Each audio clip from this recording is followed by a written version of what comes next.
Hello, you're listening to Hugo Talk. So here we see in California, they have legalized human composting. Now, this is not something new. I believe a couple of years ago, they made it legal in Washington and then a couple of other places in the USA. And now it is in California. Here we see California has legalized human composting. Golden State residents will have the choice to turn their bodies into nutrient-rich compost. Basically, they want to turn you into fertilizer. They want to take your dead body and turn it into a disposable commodity. So the process involved in human composting, it says here you put an unembalmed human remains into a revolving cylinder with wood chips, alfalfa and other organic matter to hasten decomposition, and after a month the body is reduced to a cubic yard of nutrient-dense soil that can be used as fertilizer. Take a look at this clip. It's an idea you'd expect to see in a sci-fi movie. Human composting. Well, now it's going to be allowed here in California. KCAL 9's Michelle Geely tells us more about this greener end-of-life option.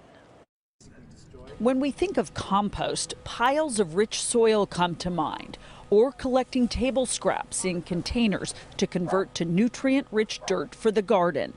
In California, we'll soon have something known as human composting. It's an alternative to burial or cremation, and it's just been signed into law. Talking of sci-fi movies, Logan's Run comes to mind. Another movie, Soylent Green, comes to mind. Dehumanization comes to mind. As you can see, they are saying it will be an option, you know. I mean, you can still be cremated and buried, they say, but of course they would say that. You can see how in the future though, especially with the CC agenda, the 33, and the establishment turning that into some form of quasi-religion for the masses, they could end up making it the only choice. I mean, what do people think of it in this report? I didn't know that. That's news to me. What do you think? I don't think I like that. I think I like the other two options. I don't know what I think about that. I don't know. I don't think I would feel comfortable with that. That sounds like something I'd like to do then. Oh, yeah. I mean, the environment is probably one of the most important things, like me as a young person can care about today, so yeah. Can you spot the one that has been brainwashed out of those three? Earth Funeral provides families with containers of soil to scatter or plant. The cost for the service is around $5,000. $5,000 to be turned into fertilizer. $5,000. It turns out it's more expensive than a cremation and not that much cheaper than a burial. And I see a lot of people talking about this and mentioning the term Soylent Green. And this is a step in that direction, but it's the dehumanization agenda as well, which is the most obvious. You're basically taking someone's remains and turning a person into a disposable commodity, all for the sake of the environment. And once you start doing that, then what next? What taboo will they want to break next? Now, I know people, say 100 years ago, would bury their loved ones in the garden, of course, or on their land. Of course, you're not allowed to do that now. And you might say, well, what's the difference? Well, you're respectfully burying the whole person, not putting them into a steel box and breaking them down into some form of mulch over 30 days and then using them as compost or fertilizer to scatter over ground. There is a difference. This is very much the result of years and years and years of the humanization agenda, of media and control freaks telling people they are not important, they are nothing special, you're just an animal. Oh, the earth, it was created not by God, oh no, but by some big bang that appeared out of nowhere. There's no God, they will say to you. You are nothing special, you are nothing but an animal. Humans are toxic, they'll say. Look at the damage you're doing to the earth. We should worship the earth, not worship God, because there's no such thing as God, they will say. They'll say, go and worship this false God. This is the type of thing people have been subjected to for a long time, resulting in dehumanization.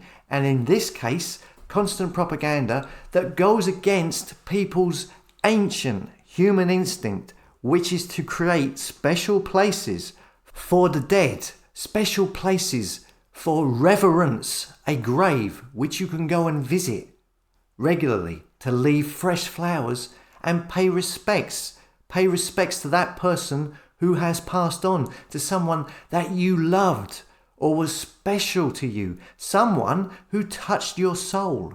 But no, now they want you to bypass all of that. They want to turn people into fertilizer, a disposable commodity to scatter. It says here on one of their websites, to scatter onto maybe conservation ground somewhere. I don't know. Once again, it's as if the bonds of love, friendship and community that have existed up until now, they're not really that important or significant anymore. If we turn people into fertilizer, a disposable commodity, once they're dead, then, if we value people that little in death, then it stands to reason that people will be valued very little in life as well. It's the overall dehumanization effect.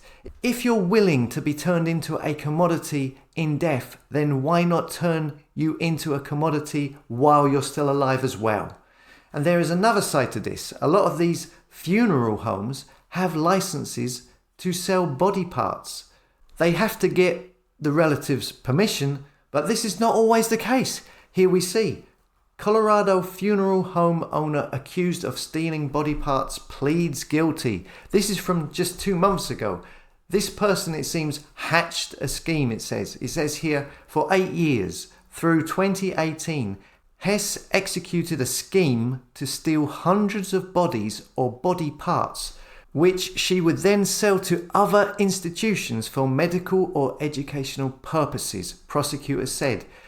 Hess prosecutors said she would often transfer the human remains to third parties without family consent and would ship bodies that belonged to people who died from infectious diseases. So as you can see, how would you know that your relative has been turned into compost, into fertilizer, and their body parts not being sold on somewhere else?